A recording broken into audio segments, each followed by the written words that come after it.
thank you banget udah bisa join di ibadah Battle Tips Online minggu ini. Gue sendiri Senjaya dan gue mau kasih informasi buat kalian semua. Nah, gak kerasa udah 1 bulan 1 minggu kita stay at home, tetap stay di rumah dan terus berdoa supaya virus ini cepat selesai. Nah, karena belum ada kepastian yang jelas kapan virus ini akan selesai, kami dengan berat hati panitia Extra 2020 demi kesehatan dan keselamatan kalian semua harus mengundur acara Ratet Tawanan kita. Tapi jangan khawatir, kita tetap kerja mempersiapkan yang terbaik buat kalian. Jangan lupa kalian semua bisa memberikan persembahan melalui rekening dan QR Code berikut ini. Oke, segitu aja informasinya. Yuk kita berdoa dulu sebelum ibadah hari ini. Tuhan, thank you buat hari ini. Kami masih dalam keadaan sehat. Kami mau mendengarkan isi hatimu. Kau yang berkati hambamu, biarlah yang keluar dari lidah bibir hambamu ini adalah isi hatimu saja, menjadi kekuatan buat kami. Dalam nama Yesus, haleluya, amin. Selamat beribadah dan Tuhan Yesus memberkati.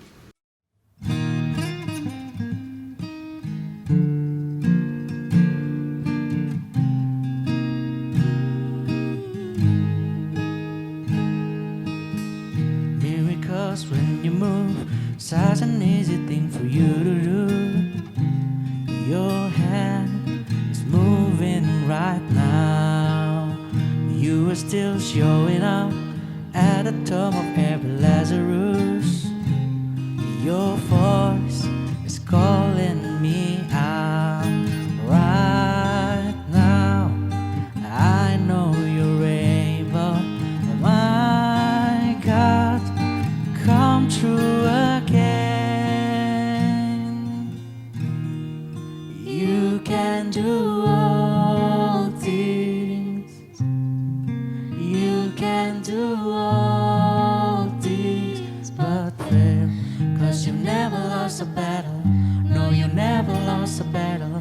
I know you never will.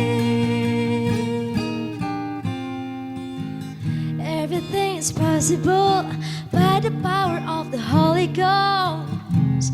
And the wind is blowing right now, breaking my heart of stone, taking over like it's Jericho. And my walls are all crashing down. But right now, I know you're able, my God. Come true again. You can do all things. You can do all things but fail. 'Cause you've never lost a battle. No, you've never lost a battle. I know you never will.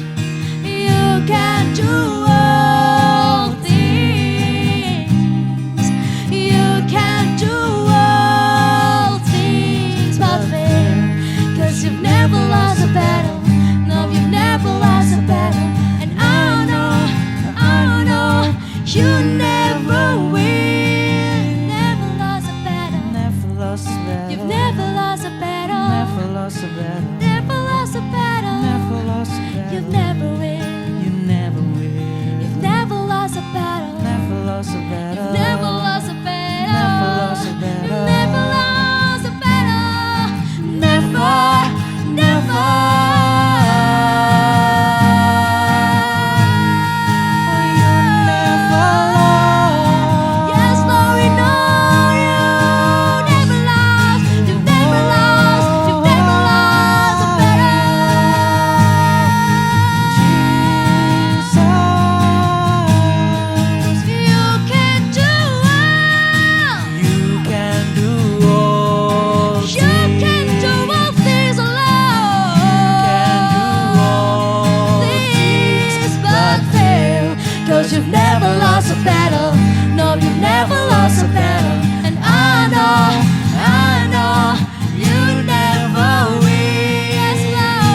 you never will. I know you never will. Hey, 'cause we know you've never lost a battle. Hey, karena kami yakin Kau tak pernah gagal Tuhan. Karena rancangan-Mu selalu indah. Engkau Allah yang Maha Kuasa.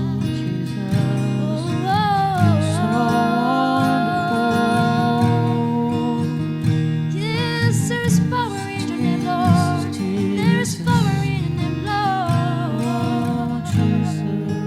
Hallelujah.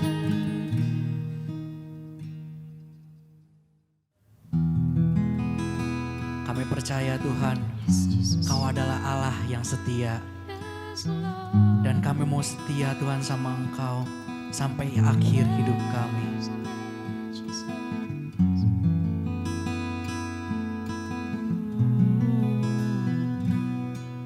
Bapa, Engkau mengenalku lebih dari siapapun. Engkau tahu ceritaku dan isi hatiku. Tak peduli masa lalu, Engkau tetap memilihku. Ubahkanku, sempurnakan jadi karya yang indah.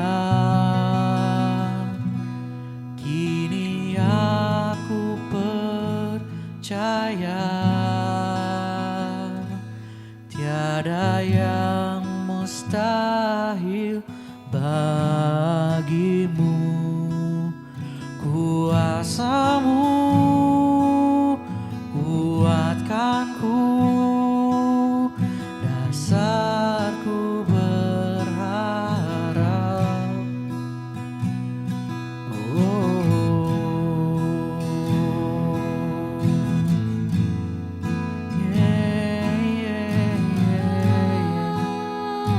Mari kita katakan, Bapa, Engkau mengenalku. Bapa, Engkau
rancanganmu bagiku.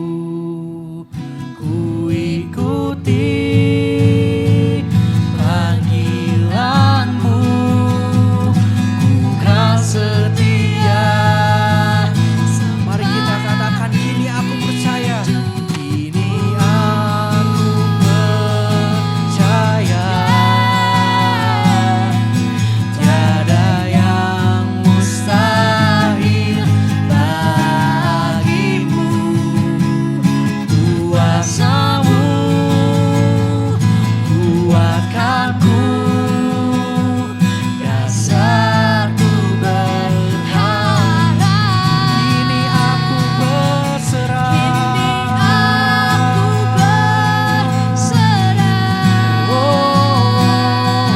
Pada rancanganmu bagiku.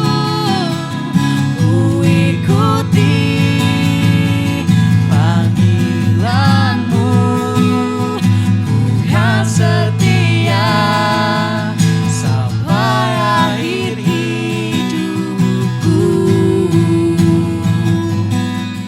Ku ikuti panggilanmu, ku kan setia sampai akhir hidupku.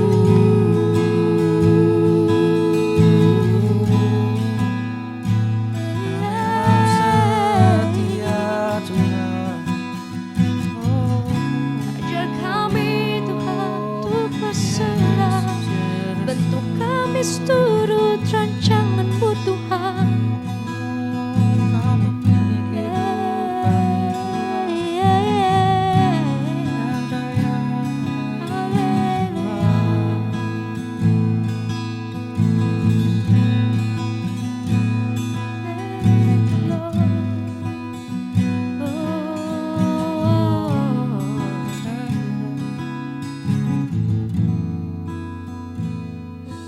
Terbaik selamanya.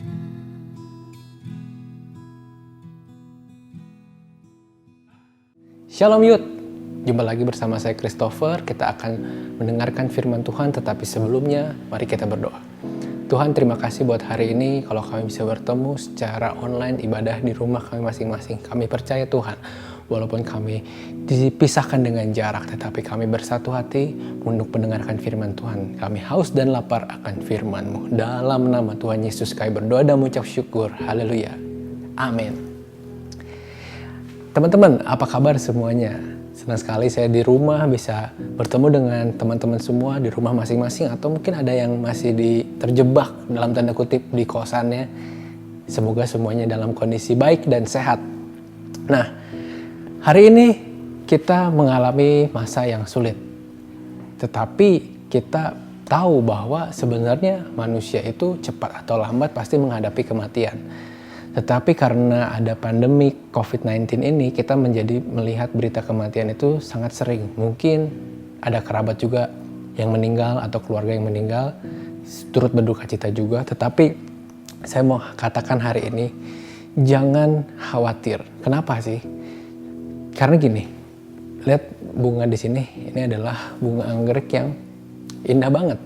Tetapi sebenarnya bunga ini ada umurnya. Kadang menunggu untuk mencapai seperti ini tuh lama, dan ketika udah ada paling bertahan selama berapa bulan kalau kita apik ngerawatnya, tapi kalau enggak dia cepat mati. Bahkan kalau udah mati ya jadinya kayak gini, nggak ada indah-indahnya kan.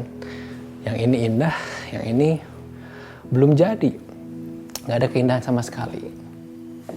Sama seperti umur manusia, dikatakan oleh firman Tuhan, umur manusia itu mungkin seperti rumput yang sebentar hijau bagus, sebentar kering, lalu hilang, digunting atau dibakar atau kering. Nah, begitu juga dengan kita. Mungkin dalam masa-masa ini kita melihat banyak hal yang terjadi di tahun 2020 itu tidak sesuai dengan keinginan kita. Contohnya, mungkin kita tahun ini ingin berlibur, harus ditunda. Mungkin ada yang bahkan mau sekolah ke luar negeri, harus ditunda mungkin. Atau ada yang memperencanakan pernikahan juga harus ditunda. Bahkan bukan hanya event-event yang biasa, yang kecil, tetapi event besar pun semuanya ditunda. Sepak bola ditunda, balap F1 ditunda, pertandingan tenis ditunda, semuanya ditunda. Dan tempat-tempat ngumpul, nongkrong yang biasanya kita datengin, mall, cafe, sekarang semuanya tutup. Mungkin ada yang buka tapi untuk order online doang, untuk di take away aja. Dan semuanya tuh tutup. Dan parahnya dari COVID-19 ini bukan hanya dampaknya ke kita secara diam di rumah bosan aja, enggak, tapi ekonomi pun kena. Banyak pabrik-pabrik merumahkan karyawannya, bahkan ada yang di PHK. Ada yang mungkin teman-teman yang bekerja, mungkin sekarang puji Tuhan kalau masih bisa bekerja. Walaupun ada yang bilang, oh saya bahaya nih masih kerja. Yang lain udah diem di rumah, tapi saya harus ke kantor, harus ke pabrik. Bersyukur, kenapa? Karena banyak orang yang kehilangan pekerjaannya. Nah, dan yang parahnya virus ini itu tidak mengenal kaya miskin. Kaya kena, miskin kena, orang terkenal kena, orang tidak terkenal kena, agama apapun juga kena. Jadi nggak pandang bulu dan semuanya bisa kena. Tetapi saya mau sampaikan hal yang menenangkan semuanya, yang membuat kita bisa menjalani ini dengan baik.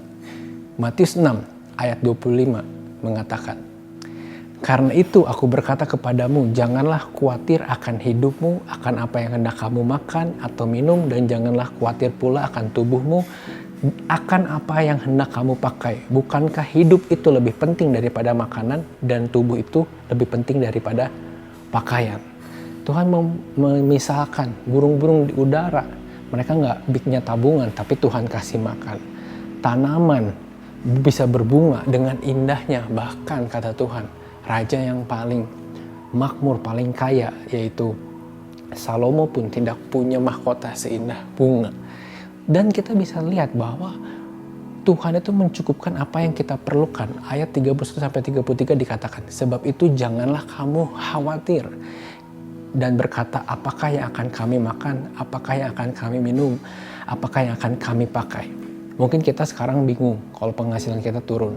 Saya punya teman yang memiliki anak, dia pekerjaannya jualan, punya produk untuk dijual, sekarang semua toko tutup, retail hancur, dia bingung, gak ada pemasukan, bertahan dengan tabungan yang ada. Mungkin kita ada yang mengalami saat-saat seperti ini, orang tua kita di PHK, atau orang tua kita penghasilannya drop setengahnya. Kita mulai memikirkan gimana cara bayar kuliah, gimana caranya kita bisa makan. Atau mungkin kita juga berpikir ketika udah ada pembatasan yang skala besar, gimana caranya kita bisa mendapatkan produk makanan. Apakah kita akan kekurangan? Apakah kita akan tidak mendapatkan makanan di rumah kita? Firman Tuhan dengan jelas mengatakan, jangan khawatir akan apa yang hendak kamu makan, akan apa yang hendak kamu pakai. Karena kedepannya akan ada kelangkaan terjadi dalam fashion. Kenapa? Karena di Cina produk-produknya banyak yang berhenti diproduksi, banyak toko-toko retail yang tutup. Jadi mungkin kita kekurangan barang-barang. Tetapi apakah kita akan telanjang? Firman Tuhan katakan tidak. Tapi dibilang apa? Semua itu dicari bangsa-bangsa yang tidak mengenal Allah, akan tetapi Bapamu yang di sorga tahu bahwa kamu memerlukan semuanya itu. Tetapi carilah dahulu kerajaan Allah dan kebenarannya, maka semuanya itu akan ditambahkan kepadamu. Karena ketika kita khawatir, makanan gak datang. Ketika kita khawatir, uang gak datang dengan sendirinya. Dan kekhawatiran itu tidak menghasilkan hal yang bagus dalam kehidupan kita. Karena apa? Ketika kita terlalu khawatir, akhirnya kita tidak mengerjakan apa-apa. Makanya hari ini saya berpesan untuk diri saya sendiri, untuk semua yang menonton, dimanapun Anda berada, dimanapun kamu berada, jangan khawatir. Kenapa? Karena Tuhan mengerti kebutuhan kita dan Tuhan pasti mencukupkan dengan caranya yang ajaib. Nah, jangan takut. Saya tahu tahun-tahun ini itu adalah tahun yang berat untuk dilalui. Dan semua rencana kita digagalkan. Apakah saya nggak pernah khawatir? Enggak teman-teman, saya juga khawatir. Kenapa? Karena tahun ini, kalau teman-teman yang mengerti, yang tahu, saya juga baru masuk ke dalam pernikahan, mulai rumah tangga yang baru, banyak kebutuhan-kebutuhan yang baru. Takut kurang? Ada. Tetapi firman Tuhan hari ini menenangkan kita bahwa ketika kita percaya sama Tuhan, mencari kerajaan Allah, berdoa, Tuhan pasti cukupkan kita. Dengan apa? Apakah datang sendiri dari langit? Enggak. Tuhan mungkin kasih hikmat kita gimana caranya kita punya penghasilan tambahan. Tuhan mungkin gerakan orang untuk memberkati kita. Banyak hal, banyak cara. Selama kita mencari kerajaan Tuhan, selama kita dekat sama Tuhan, pasti ada jalan.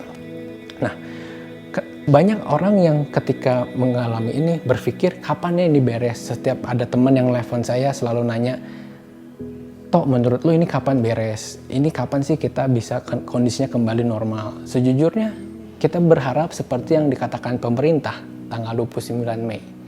Tetapi apakah benar? Nggak tahu, bisa lebih cepat, bisa lebih lama, nggak ada yang tahu. Dan di masa-masa seperti ini banyak mungkin orang yang kehilangan harapan. Waktu kami mesbah keluarga, ada orang beberapa kali cerita ingin bunuh diri karena ada masalah. Kenapa ingin bunuh diri? Kenapa ingin mengakhiri hidup di masa krisis ini? Bukankah hidup ini lebih berarti yang Tuhan berikan kepada kita? Jangan sekali-sekali pernah berpikiran karena kita stres, gak ada masa depan, lalu kita gak merencanakan masa depan lagi dan bahkan berpikiran untuk mengakhiri hidup kita. Tetapi apa yang harus kita pikirkan? Inilah hidup yang harus dihidupi oleh orang percaya. Teman-teman harus tahu ada 3 hal hidup orang percaya yang harus kita hidupin. Yang pertama, kita harus tahu hidup orang percaya itu juga singkat di bumi. Yesaya 40 ayat 6-8 dikatakan, apakah yang harus keserukan? Seluruh umat manusia adalah seperti rumput dan semua semaraknya seperti bunga di padang. Rumput menjadi kering, bunga menjadi layu. Apabila Tuhan menghembusnya dengan nafasnya, sesungguhnya bangsa itu seperti rumput menjadi kering, bunga menjadi layu. Tetapi firman Allah kita tetap untuk selama-lamanya. Jadi gak ada perbedaan. Manusia yang sudah diselamatkan, percaya Tuhan, manusia yang belum percaya Tuhan, semua manusia pada akhirnya akan menghadapi kematian. Dan kenapa kita percaya, terus apa keuntungannya buat kita, apa bedanya? Ada yang berbeda. Yang berbeda ini, ketika kita menjadi orang yang percaya, kita tahu bahwa hidup kita itu ada di tangan Tuhan. Lukas 21 ayat 18-19 mengatakan, tetapi tidak sehelai pun dari rambut kepalamu akan hilang. Kalau kamu tetap bertahan, kamu akan memperoleh hidupmu. Lalu Matius juga bilang di ayat yang sama, dengan konteks yang sama, Matius 24 ayat 13 bilang, tetapi orang yang bertahan sampai pada kesudahannya akan selamat. Banyak orang bilang, oh apakah pandemik ini akhir zaman? Apakah ini tanda-tanda dari akhir zaman? Ya mungkin benar. Tetapi apakah kita tahu kapan Yesus datang? Kita nggak bisa tahu. Yang bisa kita tahu apa? Kita harus selalu berjaga-jaga dan bersiap-siap. Nah, lalu gimana sih caranya kita mengatasi hidup yang singkat ini? Waktu itu Pendeta Rubin pernah bilang, bukan bagaimana cara kita mati, tetapi cara kita hiduplah yang menentukan apakah hidup kita jadi berkat atau tidak. Jadi kita melihat pandemik ini, ya mungkin kita bisa kena, mungkin juga bisa meninggal, orang tua juga bisa kena, dan lain-lain kerabat kita mungkin ada yang sudah kena. Tetapi apakah orang yang meninggal karena virus corona dihukum Tuhan? Saya pikir enggak, tetapi ini menyerang seluruh umat manusia. Apa yang bisa kita lakukan? Selama kita diberi kesempatan hari ini masih hidup, masih bisa nonton di rumah, masih bisa nonton YouTube, masih bisa lihat video ini, apa yang harus kita lakukan? Ya, kita harus lakukan sesuatu. Hidup kita apakah menjadi berkat atau enggak? Ingat, yang pertama, hidup orang percaya juga singkat di bumi ini. Karena apa?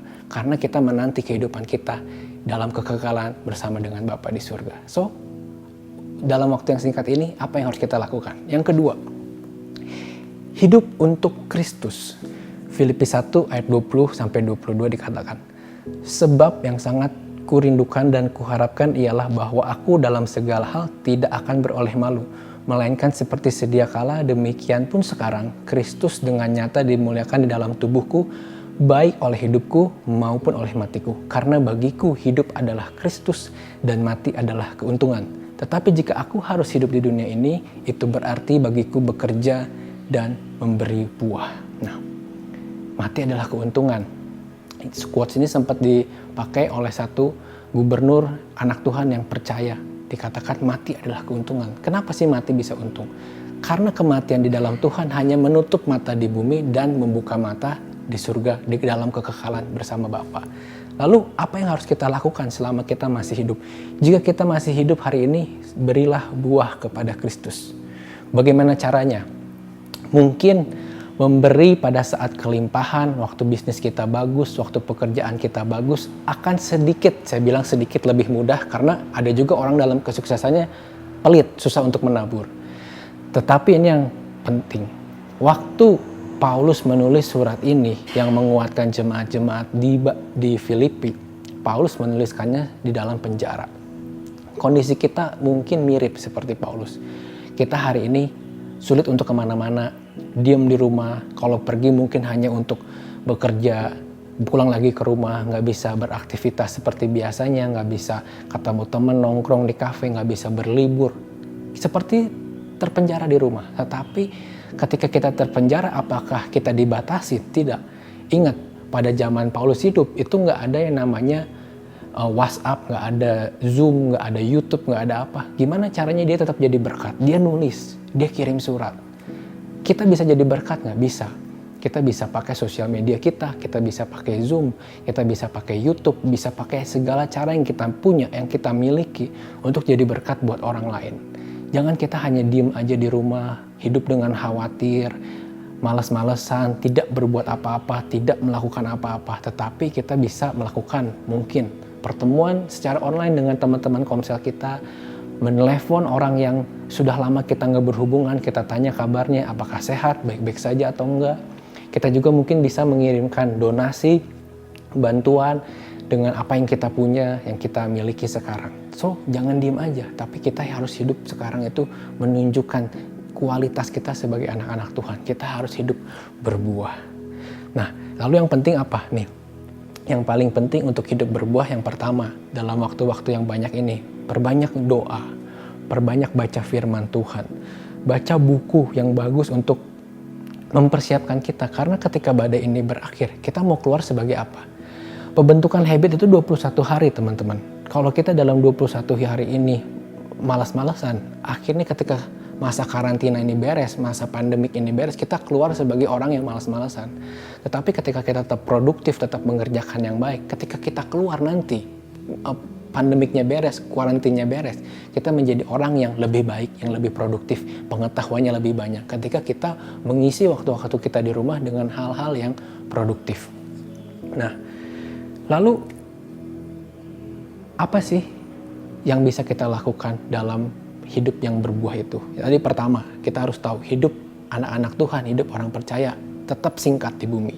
Yang kedua, hidup yang singkat ini harus kita pakai untuk Kristus memberikan buah. Buah itu artinya bisa dirasakan orang lain. Hidup kita berdampak buat orang lain, berguna buat orang lain. Yang ketiga, yaitu hidup untuk mengasihi sesama. Paulus dalam surat Filipi juga melanjutkan di pasal kedua ayat 3-4. Dikatakan oleh Paulus, dengan tidak mencari kepentingan sendiri atau puji-pujian yang sia-sia, sebaliknya hendaklah dengan rendah hati yang seorang menganggap yang lain lebih utama daripada dirinya sendiri, dan janganlah tiap-tiap orang hanya memperhatikan kepentingannya sendiri, tetapi kepentingan orang lain juga. Hidup jangan egois, jangan pikirkan diri sendiri. Memang hari ini mungkin diri kita sendiri aja susah, mungkin diri kamu aja kekurangan. Mungkin kita aja susah untuk hidup, struggle untuk mengerjakan tugas kuliah. Karena ketika kuliah jadi online, tugasnya jadi sangat banyak. Lalu mungkin ada yang bekerja, pekerjaannya jadi berantakan, jadi nggak maksimal. Mungkin gajinya dipotong, atau THR-nya juga dipotong, atau nggak dapat malahan. Atau mungkin kehilangan pekerjaannya. Nah, tetapi di masa sulit ini, apakah kita mau meratapi nasib kita sendiri? Aduh, Tuhan gimana? Tuhan tolong saya. Apakah kita hanya mau seperti itu aja, atau kita mau hidup untuk orang lain?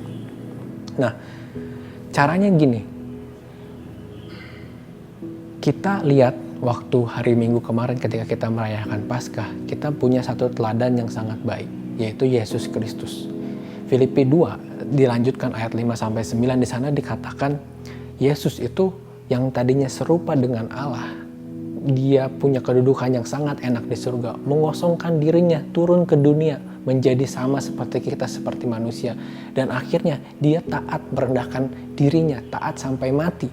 Matinya bukan baik-baik, bukan mati tua yang kita tahu. Umur 30-an, dia udah mati. Mati di mana? Di kayu salib. Untuk apa?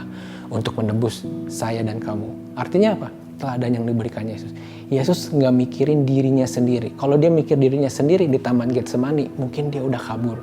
Tetapi Yesus katakan, terjadilah padaku sesuai kehendak Bapa, bukan kehendakku.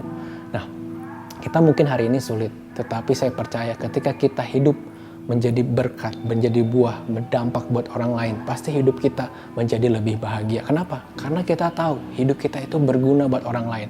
Ketika kita melihat senyuman orang yang kita beri berkat, orang yang kita bantu, itu akan membuat kita bahagia, itu akan membuat kita lebih baik. Dan yang pasti, yang paling penting apa? Yang paling penting, orang-orang merasakan kasih Kristus melalui hidup kita. Ketika kita hidup seperti teladan Kristus, gak mungkin kita hidup untuk diri kita sendiri karena Kristus meneladankan. Barang siapa mau jadi yang terbesar, hendaklah ia menjadi hamba bagi yang lain. Markus 9 ayat 35. So, saat ini kita tahu kondisi sulit, tetapi kita juga bersyukur kalau kita hari ini masih punya rumah, masih bisa nonton, masih bisa beli kuota untuk nonton YouTube ini, masih ada wifi. Tentunya masih banyak orang yang gak seberuntung kita, gak diberkati seperti kita. Mari kita berbagi apa yang kita miliki, yang sedikit ini. Kalau kita mau bagikan bagi orang-orang, pastinya banyak orang yang bisa diberkati oleh kehidupan kita.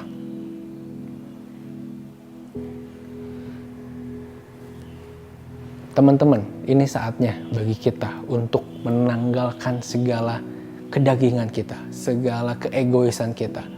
Mungkin kita pikir yang penting saya nggak kena penyakitnya, nggak kena virusnya. Bodoh amat sama orang lain, sama orang tua. Bukan, ini saatnya kita peduli sama orang lain. Gimana caranya? Ya kalau nggak penting-penting, jangan keluar rumah. Mungkin bosan bener. Tetapi waktu itu, Paulus tuh di penjara loh. Kita tuh masih bisa diberi kesempatan buat keluar rumah. Tetapi kita kalau memilih tinggal di dalam rumah, berarti kita juga memikirkan keselamatan orang lain.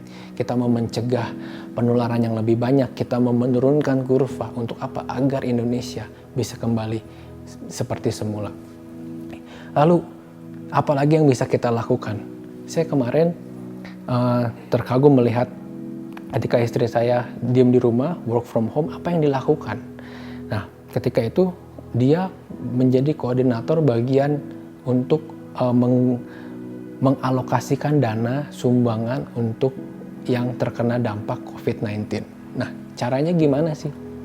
Ketika sumbangan sudah terkumpul, apa yang harus dilakukan? Pertama kan cari barangnya, susah.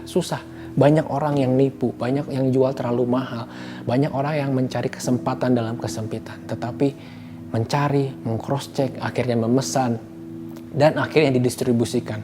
Dan puji Tuhan hari ini sudah ada 511 APD yang dibagikan untuk 6 rumah sakit, bayangin, dan juga untuk 16 puskesmas yang ada di Kota Bandung.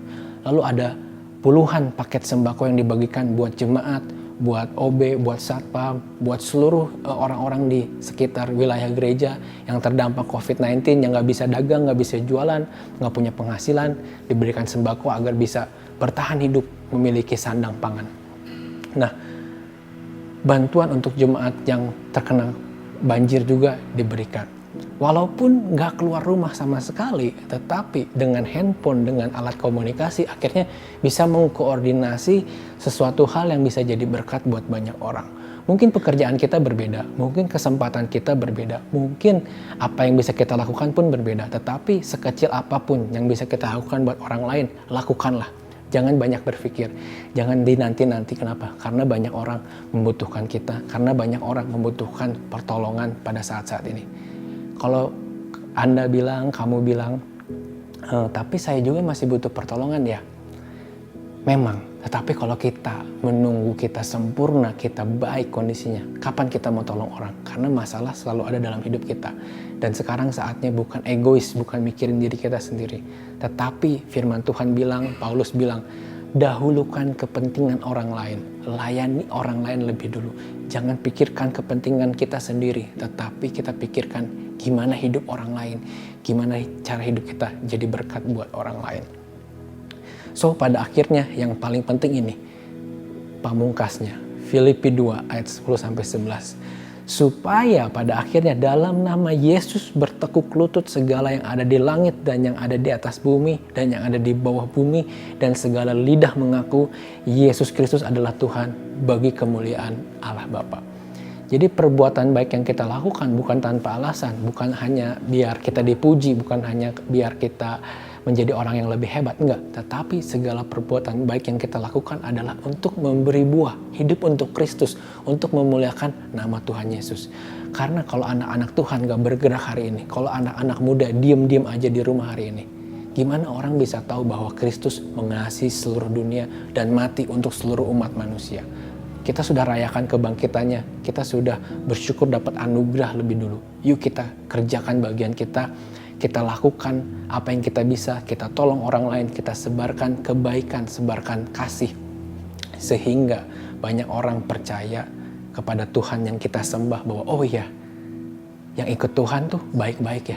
Pengikutnya Kristus, orang Kristen tuh menolong loh, punya hati yang gak pamrih, dia memberikan tanpa mengharapkan imbalan. Ketika semua itu terjadi, kita percaya amanat agung di Indonesia akan terjadi dengan luar biasa. Dan banyak orang yang diselamatkan oleh kita semua, anak-anak muda. So, saya mau berdoa hari ini, biarkan firman Tuhan hari ini menggerakkan kita, bahwa kita nggak perlu khawatir akan apa yang kita perlukan, karena Tuhan berjanji akan mencukupi. Apa yang perlu kita lakukan dalam hidup kita yang singkat? Hidup berbuah untuk Kristus, hidup untuk orang lain. Jangan pikirkan diri sendiri, tapi pikirkan juga kepentingan, kebutuhan orang lain. Mari berdoa. Bapa, kami bersyukur, berdoa ketika kami hari ini bisa berkumpul mendengarkan firman-Mu. Kami diingatkan kembali bahwa hidup kami memang singkat di dunia ini. Kami menunggu kedatangan-Mu Tuhan. Tetapi selama kami hidup, selama Engkau belum datang, kami mau mengerjakan bagian kami. Kami mau hidup untuk Engkau. Kami mau berbuah. Kami mau jadi berkat buat sesama kami, buat orang lain, buat orang-orang yang lebih membutuhkan dari kami. Kami mau pikirkan itu. Biarkan Engkau membuka kreativitas kami Tuhan, agar kami bisa melakukan hal yang berdampak luas, berdampak besar bagi orang-orang di sekitar kami. Hamba-Mu selesai berbicara Tuhan, tapi biarkan firman Tuhan termeterai di dalam hati setiap jemaat-Mu. Di dalam nama Tuhan Yesus kami berdoa dan mengucap syukur. Haleluya. Amin. Teman-teman, sebelum berakhir saya mau infokan bahwa penjualan merchandise This is Alive atau retreat kita tahun 2020 yang tadinya kita untuk fundraising, untuk menggalang dana untuk retreat, kita akan sumbangkan sebagian keuntungannya untuk membantu orang-orang yang terdampak COVID-19. Teman-teman bisa beli sweater yang seperti saya ini, atau ada kaos dan juga topi. Ada link Tokopedia nanti saya kasih di sini. Teman-teman bisa beli di sana, bisa cek Instagramnya juga, This is Alive 2020. Di sana seluruh penjualan dari ini sebagiannya akan diberikan untuk membantu Komisi Sosial Masyarakat dalam menanggulangi dampak COVID-19. Bisa dibelikan APD, bisa membantu membelikan masker, bahan baku, sembako, pokok pangan, apapun juga buat orang-orang yang membutuhkan. So, kalau kita punya berkat, ada uang, mau butuh pakaian, butuh baju, butuh topi, beli ini dan kita akan menjadi berkat buat banyak orang. So, saya juga mau gerakan teman-teman, ketika teman-teman mungkin hari ini punya koleksi barang atau barang yang dicintai atau barang yang berharga, mungkin kalau dijual ada harganya. Tetapi sebenarnya kita bisa hidup tanpa itu. Kita bisa hidup tanpa itu dengan baik gitu. Bukan kebutuhan primer kita untuk kehidupan kita. Kita bisa lelang. Nanti kita akan adakan lelang di Instagram. Teman-teman bisa ikut melelang apapun barang yang ingin dilelang. Untuk apa hasil lelangnya nanti? Hasil lelangnya kita juga akan bantu sumbangkan untuk orang-orang yang terdampak COVID-19. Kita akan bergerak untuk membantu dana sosial masyarakat ini. Saya pribadi akan menyumbangkan atau melelang barang kesayangan saya ini. Ya, ini udah menemani saya kemana-mana dan sebenarnya sayang gitu. Tetapi saya percaya tanpa ini saya bisa hidup dengan baik, tetap bisa makan, bisa apapun. Saya mau dedikasikan ini untuk dilelang. Nanti tunggu di Instagram kita, teman-teman yang mau menyumbang bisa memberikan bid di sana. Nanti seluruh hasil penjualan lelang akan langsung ditransferkan ke dana sosial masyarakat. So, semoga pergerakan ini bisa sedikit membantu meringankan beban saudara-saudara kita yang terdampak dari COVID-19. Tuhan Yesus memberkati.